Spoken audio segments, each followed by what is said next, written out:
আমাদের দেশের জাতীয় সঙ্গীত পরিবর্তন করার জন্য অনেকে বলা বলি করছেন, এটা পরিবর্তন করা উচিত কিনা ইসলামের আলোকে জানতে চাই। জাতীয় সঙ্গীত পরিবর্তন করার দাবি এবারই শুধু উঠছে তা নয়, এর আগেও বারবার উঠেছে, আপনারা জানেন। কেন উঠেছে সেটা নিয়ে তর্ক আছে, বিতর্ক আছে, এটা উঠা উচিত কিনা বা এই সঙ্গীত থাকা উচিত কিনা, বা জাতীয় কোনো গীত, জাতীয় কোনো স্লোগান থাকা উচিত নাকি সেটা পরিবর্তন করা দরকার, সেটা নিয়ে আলোচনা হতে পারে।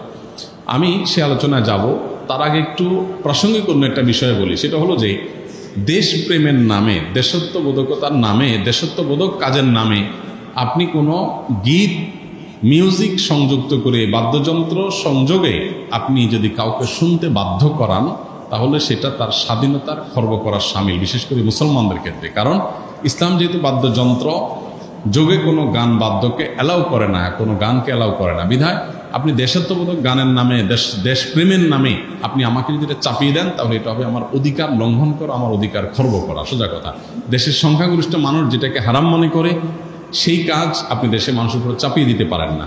হ্যাঁ, দেশের একটা স্লোগান থাকলো, একটা গীত থাকলো, সেটার কথা মানার ভিতরে যদি আপত্তিকর কোনো কিছু না থাকে, সেটা ভিন্ন বিষয়, অবশ্যই সেটা গ্রহণযোগ্য হতে পারে।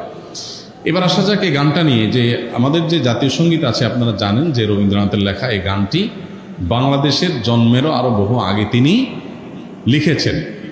তো এই গীতটা মূলত বাংলাদেশকে কেন্দ্র করে লেখা হয়নি।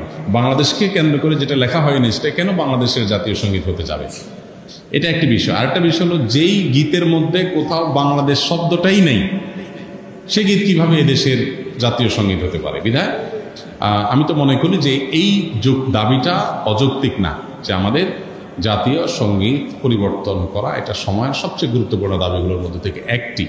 আরেকটা এখানে বিষয় হলো যে আপনারা জানেন যে হিন্দু ধর্মাবলম্বীরা তারা পূজনীয় বা দেবতা তুল্য এরকম কিছু মানুষ বা কোনো ব্যক্তি বা বস্তু থাকে, তাদেরকে তাদের দৃষ্টিতে তারা সেগুলোকে মা বলে সম্বোধন করে। ইসলাম আমাদেরকে এরকম কোনো ধারণা দেয় না। মাতৃভূমির প্রতি ভালোবাসা এটা একটা স্বকীয় বিষয়, এটার জন্য মুসলমান হওয়া প্রয়োজন নাই, এটার জন্য মানুষ হওয়া যথেষ্ট। শুধু মানুষ কেন, অন্যান্য প্রাণীর মধ্যেও কি আছে, নিজের ভূমির প্রতি নিজের টান আছে। একটা কুকুর, একটা বিড়াল, একটা প্রাণীও দেখবেন যে সে যে ভূমিতে থাকে, বসবাস করে, বা যে ভূমিতে তার জন্ম বেড়ে ওঠা, সেটার প্রতি তার সহজাত একটা টান আছে। সেখানে মানুষের মধ্যে তো অবশ্যই আছে। আমাদের প্রিয় নবী সাল্লাল্লাহু আলাইহি ওয়াসাল্লাম মক্কা থেকে যখন হিজরত করে মদিনায় আসছেন, তাকে যখন কেবলা পরিবর্তন নির্দেশ করা হলো, তিনি যখন ফিলিস্তিনের দিকে নামাজ আদায় করছিলেন, তিনি বারবার করে মক্কার দিকে যেন কেবলা করে নামাজ পড়তে পারেন, নিজের মাতৃভূমির দিকে ফিরে যেন তার সালাত আদায় করতে পারেন, সেজন্য আল্লাহর কাছে বারবার করে বিভিন্নভাবে আর্গুমেন্ট পেশ করছিলেন। আল্লাহ তাআলা কোরআনে সেটা উল্লেখ করেছেন, ফালানুওয়াল্লিয়ান্নাকা কিবলাতান তারদাহা। হে রাসূল, অচিরেই আপনাকে আপনার মনের মতো আপনি যে কেবলার প্রত্যাশা করছেন সেদিকে ফিরে সালাত আদায় করার নির্দেশ দান করবে। এখান থেকে বোঝা যায় মাতৃভূমির প্রতি সহজাত টান থাকা এটা একেবারে প্রাকৃতিক একটি বিষয়।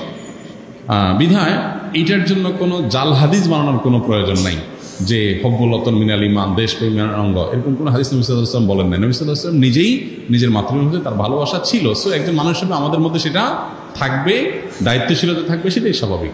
আলাদা করে জাল হাদিস বানানোর প্রয়োজন না। যাই হোক, তো মাতৃভূমির প্রতি টান এক জিনিস, আর সেটাকে পূজা করা আরেক জিনিস। ইসলাম আমাকে এটাকে পূজনীয় করতে বলে নাই। বিদায় সংখ্যাগরিষ্ঠ মানুষের বিশ্বাসের সাথে যেমন যায় না, এই গীত বাংলাদেশকে কেন্দ্র করে লেখা হয় নাই, এটা বাংলাকে কেন্দ্র করে লেখা হচ্ছে, যেটা পশ্চিমবঙ্গ পূর্ববঙ্গ মিলায়া।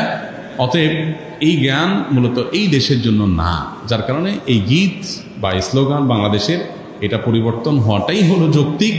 এটাকে যারা মনে করেন অপরিবর্তনীয় বা পরিবর্তনের দাবি তুললেই যারা মনে করেন যে বোধহয় সব গেল, তারা কি এটাকে কোরআন হাদিস মনে করেন নাকি যে কোরআন হাদিস এটা পরিবর্তন করা যায় না? এটা পরিবর্তনযোগ্য। অতএব এটা পরিবর্তন করার দাবিটা আমি ব্যক্তিগতভাবে মনে করি যে অযৌক্তিক নয়।